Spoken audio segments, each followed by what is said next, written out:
alat yang dibutuhkan untuk pemasangan intubasi. Pertama, ada selang ETT, selang endotrakeal tube dengan berbagai macam ukuran tergantung dari postur tubuh pasien. Terus juga ada mayo alias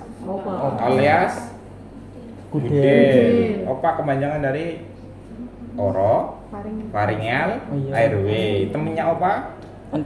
NPA. Kepanjangan dari nasofaringeal airway. Orofaringeal, oral. Berarti mulut, faring. Berarti faring. Artinya selang ini dimasukkan ke mulut sampainya ke faring. Kalau nasofaring, nasal faring, berarti nasal itu apa? Hidung. Berarti alatnya itu dipasang di hidung sampai ke faring. Gitu. Opa diberikan untuk pasien yang snoring.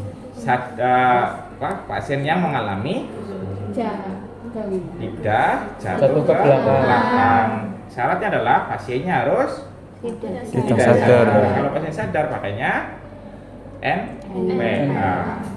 Gitu. Terus lanjut, ada apa lagi? Spet itu digunakan untuk memfiksasi selang ET. Nanti kalau sudah terpasang tinggal difiksasi sama kayak kateter, nanti balonnya mengembang. Itu untuk fiksasi. Kemudian kita juga butuh Ambubek itu merek BVM. Kepanjangan dari Big valve mask. BAG FALVE Big valve mask. Terus kemudian kita juga butuh stetoskop untuk mengetahui apakah selang ET sudah terpasang dengan benar atau tidak. Terus butuh jeli kalau misalnya mau masukkan ya. Kemudian kita juga butuh yang paling penting alat yang disebut dengan Nasotrakeal.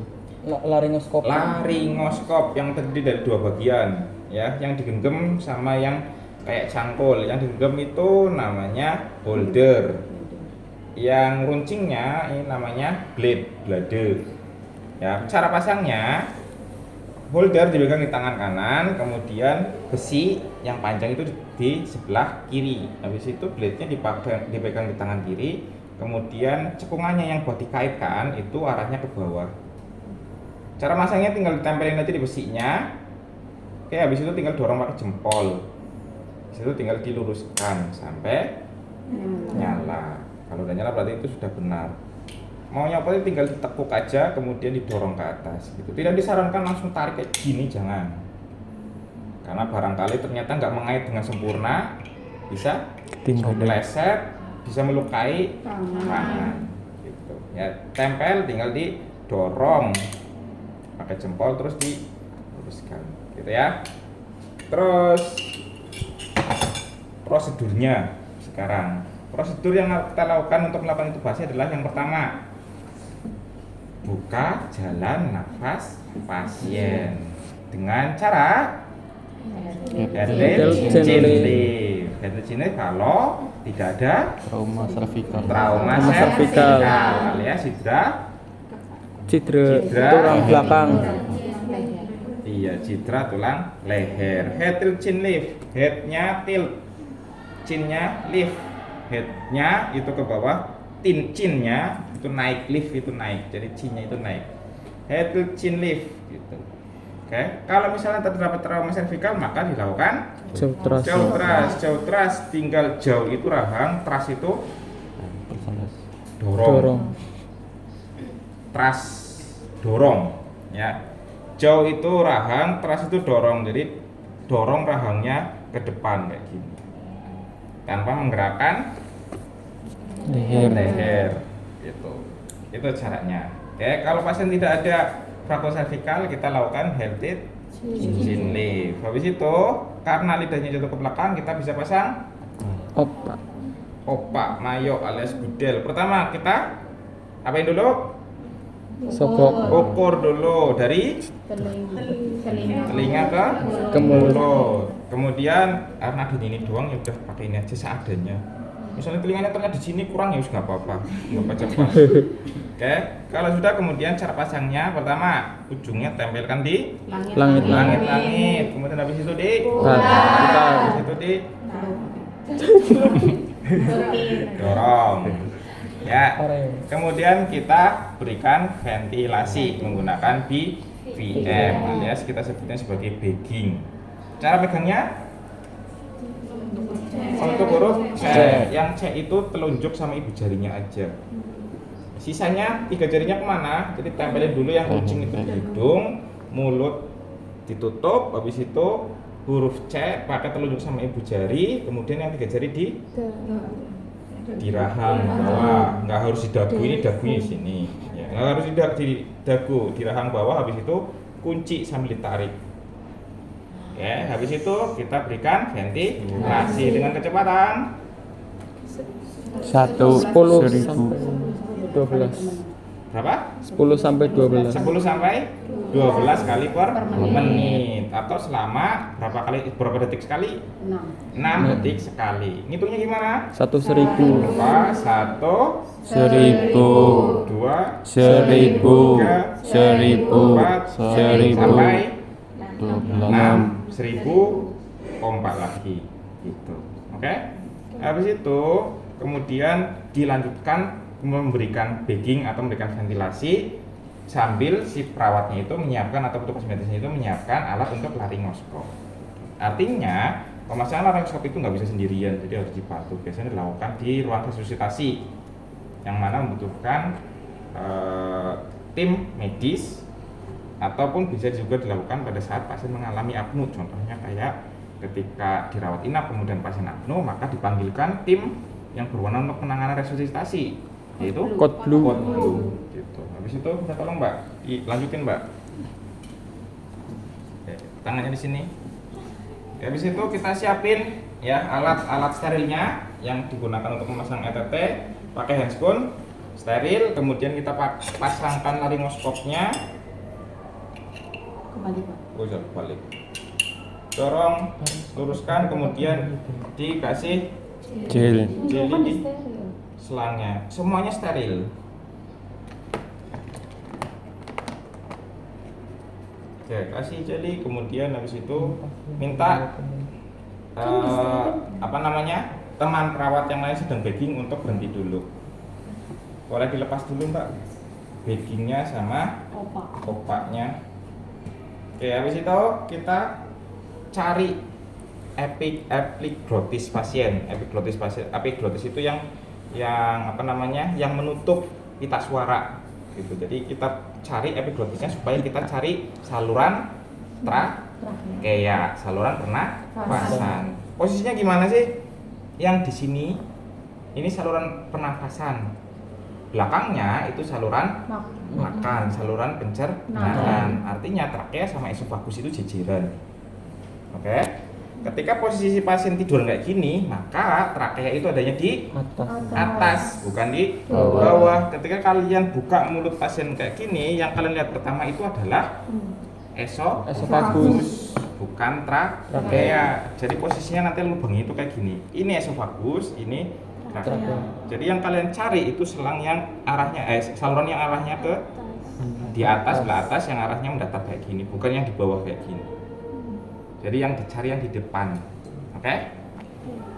Caranya pertama pegang laringoskopnya, holdernya itu di atas, blade-nya di bawah, kemudian hadapnya ke depan. Pegangnya kayak gini. Oke, habis itu kita masukin susuri lidah pasien. Susuri lidah pasien sampai ke bawah. Kalau sudah sampai ke pangkal lidah, kemudian kita dorong.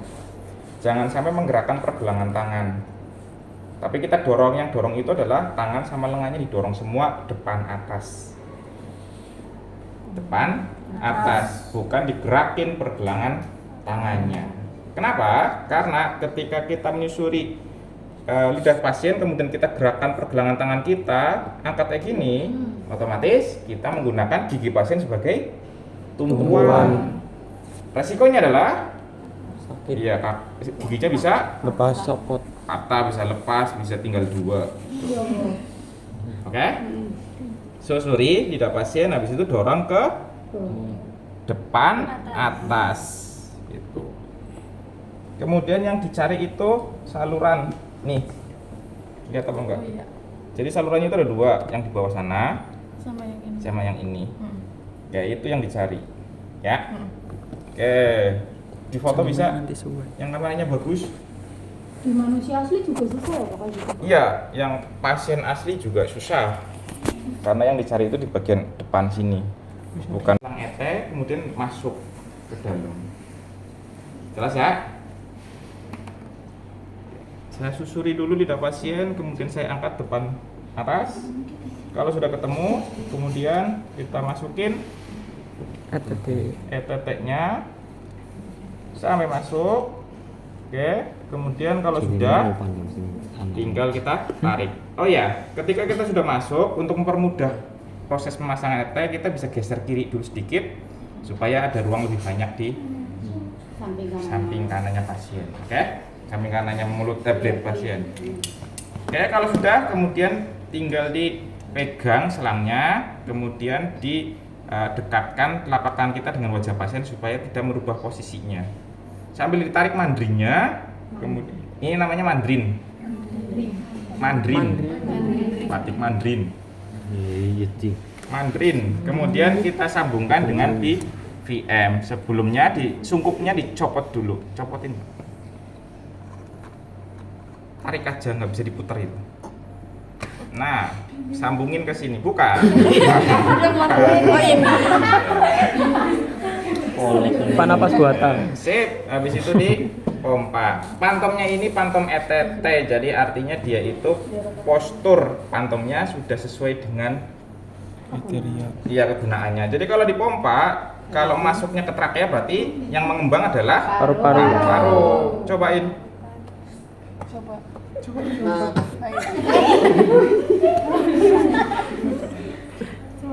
Cobain. Oke.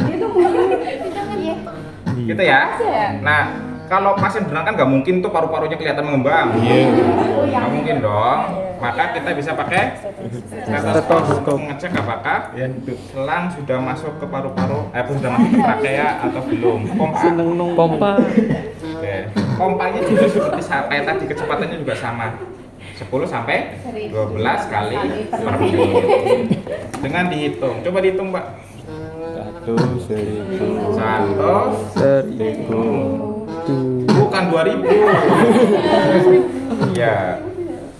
Gimana? Coba. Gimana? Pompa. Set. Habis itu belum ngomong dulu. Pompa dulu. Baru 1.000. Jangan pompa terus. Oh iya. Ya, ulang ya. Pompa. Oke, 1.000, 2. Jangan berjumlah. Sampai 6 baru dipompa. Oke, ulang ya. Pompa. 2.000, 3.000, 4.000, 5.000, 6.000. Pompa. Habis itu hitung lagi 1.000 kayak gitu ya. Itu maksudnya. Maknanya apa sih 1.000 itu? Untuk menjeda waktu selama 1 detik. Jadi kalau sebenarnya itu ngitungnya gini, 1, 2, 3 gitu kan, itu kan berarti kan 1 detik. Cuma kadang-kadang kita lupa, bisa cepat bisa lama. Makanya untuk menjeda 1 detik pakainya 1.000 gitu maknanya. Ya enggak. Ngorong. Oke, gitu ya. Pak, kalau manusia benar, suara paru-parunya gimana Pak? Kayak vesikuler, kayak suara udara masuk ke selang. Maus gitu. Kalau NGT kan masuknya ke lambung, isinya cairan. Jadi kalau dikasih udara bunyinya lubuk gitu kan. Nah, kalau ini enggak vesikuler. Gitu. Kalau sudah kemudian tinggal kita fiksasi balonnya, kita pompa sampai mengembang. Kebetulan ini selangnya udah rusak semua, jadi nggak bisa saya tunjukin cara pengembangannya. Pokoknya ini yang ngembang, kunci trakeanya. Iya. Kalau saya minta nggak ditanggepin, kalian minta ditanggepin. Kita kan Iya, kita tambah nggak ditangkep. Gitu. Habis itu kalau sudah kemudian bisa juga diwisasi selangnya diwisasi dengan pipi. Ya, supaya tidak berubah posisinya. Itu jelas? Nah, Habis itu nanti selangnya itu disambungkan dengan Ventilator. Nanti dipasang ventilator supaya ventilatornya bisa mendampingi kerja dari paru-paru pasien. Bisa pakai asistif, bisa pakai otomatis, bisa pakai yang lainnya, tergantung dari indikasi dokter. Jelas? Sampai sini. jelas. Ada pertanyaan? Tidak.